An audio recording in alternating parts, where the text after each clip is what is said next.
Here we go, ladies and gentlemen. 8 days prior to the release of Dream Theater's magnum opus, their self-titled opus, they decided to stream it. Yeah, streams are popping up everywhere. Bold move, gutsy move, great move. I like this move principally because of the importance of the self-titled idea.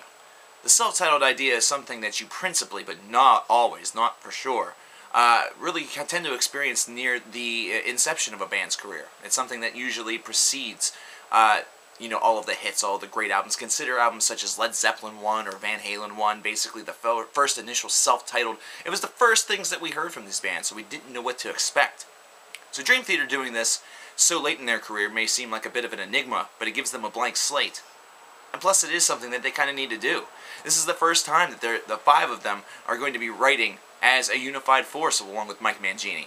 Because of course on a dramatic turn of events, all of his drum parts were already pre-written by John Petrucci, and he basically was left to just interpret them and, do what he will with it.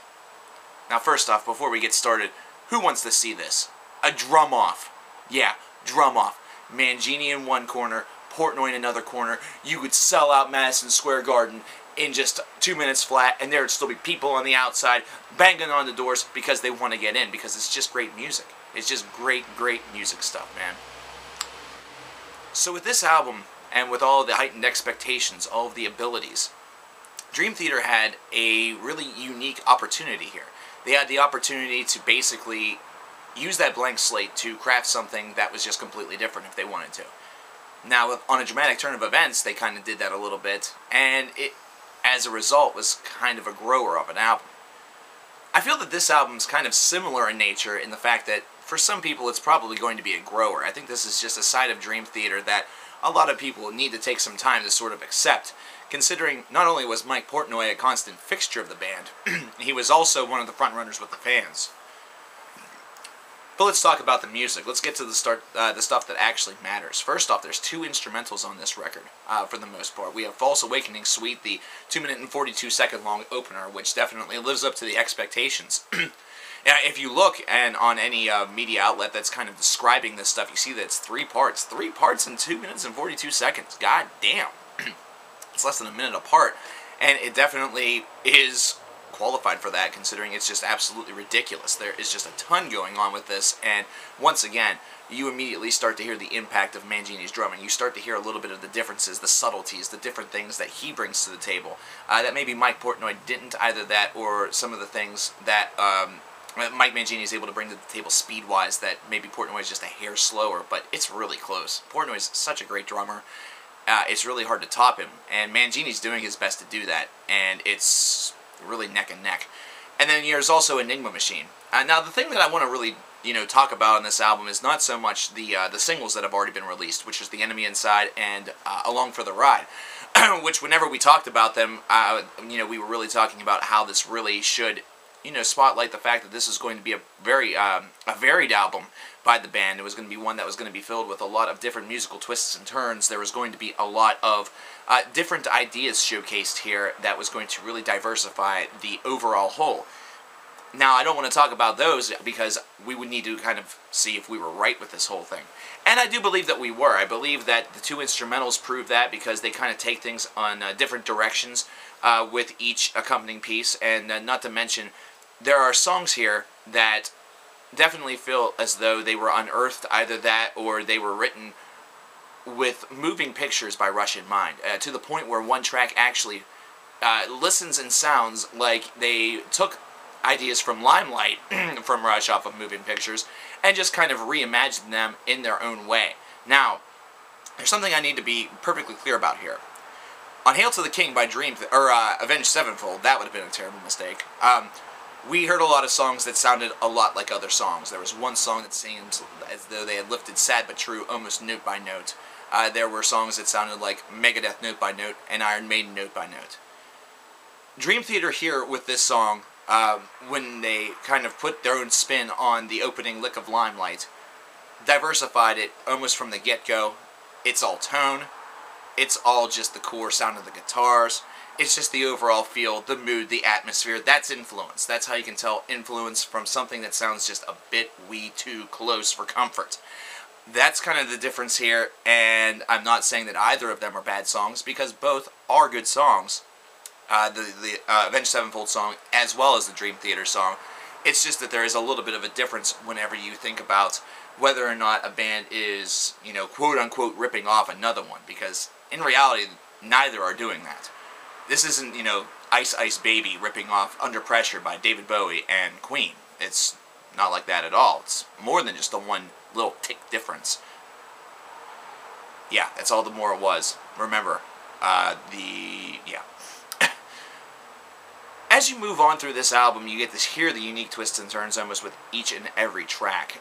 There's definitely feelings where this is sort of becoming a bit of a roller coaster ride. I really like the bigger picture.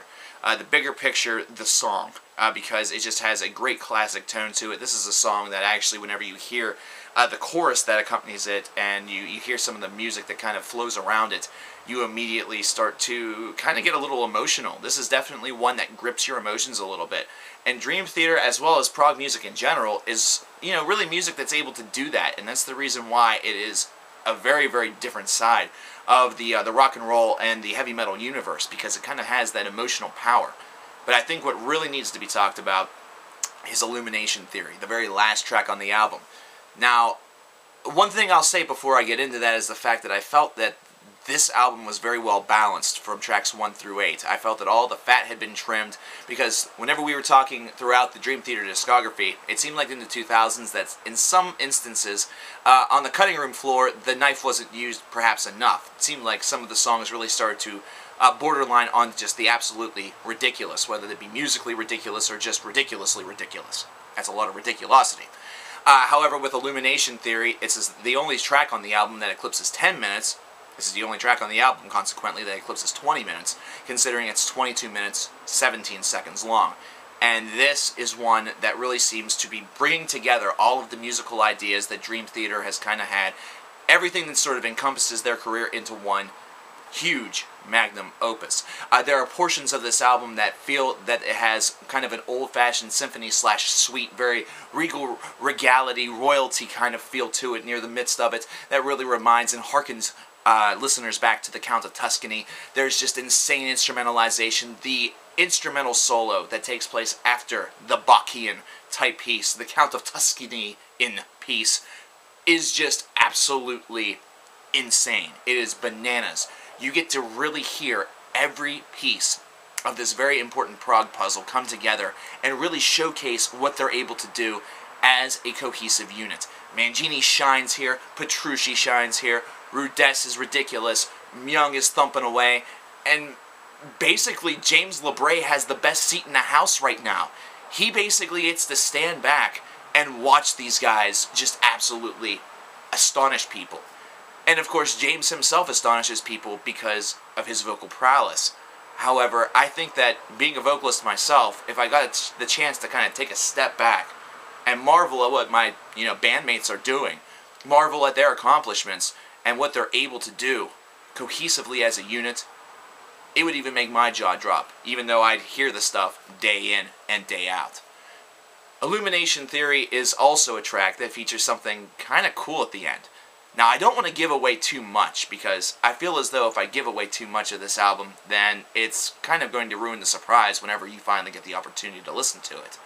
The only thing that I'll say about this is definitely listen to this track to the end, because there's definitely a lot worth waiting for.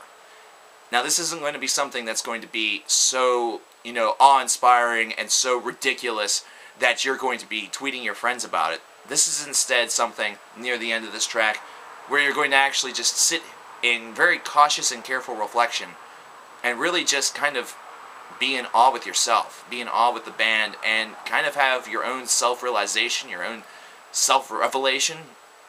Who knows? It may help you on a journey towards self-discovery.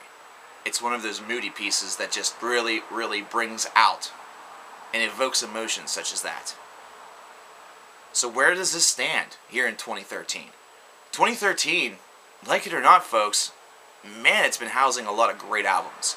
It's been housing a lot of just classic releases, whether you agree or not. It's just the truth. This one, I have a feeling, is going to have a unique destiny. A dramatic turn of events, I think it was one where once you got it, it really, became apparent to you. But a lot of people, I don't think, got it. So I think a lot of people kind of dismissed the album. I feel that this album has that capability as well. It has that possibility. There's that chance that people will not look into this enough without just dismissing it immediately. And this has nothing to do with Portnoy's departure. This has absolutely nothing to do with Mangini's inclusion. This just has to do with the fact that Dream Theater now, for quite a lengthy period of time, has been writing music that has been stylistically extremely similar, while only tweaking the line between prog rock and prog metal a little bit, meanwhile trying to redefine their own heavy side, their own soft side, basically everything. These are guys that tweak minor elements of a sound that is essentially unchanged for quite some time, and that can sometimes bog some people down. But I don't think that it should. I think that this album presents enough unique ideas in order to be its own conscious entity. Not to mention, I believe that Mangini himself is able to really bring a lot more to this record, considering he was able to write fully for it. Because of that, I think we get to see that Dream Theater, a band that perhaps some people thought were in trouble with a dramatic turn of events, actually aren't in trouble at all. These guys have a new, unique perspective in order to bring onto the songwriting front. And this is why some things may actually sound a little bit different to, some longtime fans. Meanwhile, you really look at the music, and there's not that much change at all. There's some more varied influences, and, basically there's another guy in there that's saying, hey, let's try something a little bit different, or, hey, what about this? This is a proposal that you might dig. And they just kind of fed off of it. And it was awesome. I'd probably give this an 8.5 out of 10. This is definitely a solid release. Not to mention one that really gives and delivers enough twists and turns, unique bends, and, just kind of surprise moments and surprise elements that really boisters up the variety element that this album so sorely and desperately needed, bearing, the self-titled insignia. And this is definitely one that's able to, fulfill those expectations, as lofty as they were. As for capabilities of the future, I think this band basically has the sky as the limit. Like it or not, this album actually introduced a couple of new elements into the grand mix. I mean, we've heard some Rush style ideas before, but they were very slight before. Never before has it ever seemed so apparent. And really, if they continue in that direction, wow! Imagine what some of the epics of the future could sound like. Imagine what some of the songs of the future could sound like. This is an important stepping stone. This is one where, yeah, everybody's finally writing together as one cohesive unit. Maybe there's some bumps in the road. Maybe there's some scratches in the pavement. But overall, as far as a first album writing cohesively together is concerned, I gotta call this a landmark success. Well worth the wait. Can't wait for the next one. Dream Theater, thank you for offering it a little bit early. That way, assholes like me have the opportunity to talk about it, to an audience, and really, hopefully, give you guys a little bit of promotion. Get this record whenever it comes out, guys. This is definitely worthy. Not to mention, Dream Theater's a band that's always been worthy of a pickup. It's the reason why they've been charting for a while. And this is one that definitely should also have chart representation. Because look at the charts now. Look at what's on the charts. Wouldn't you love to see something that you actually love up there? A band that you actually recognize as a metal fan or as a progressive rock fan? Of course you would. So let's make it happen. I'll talk to you guys later.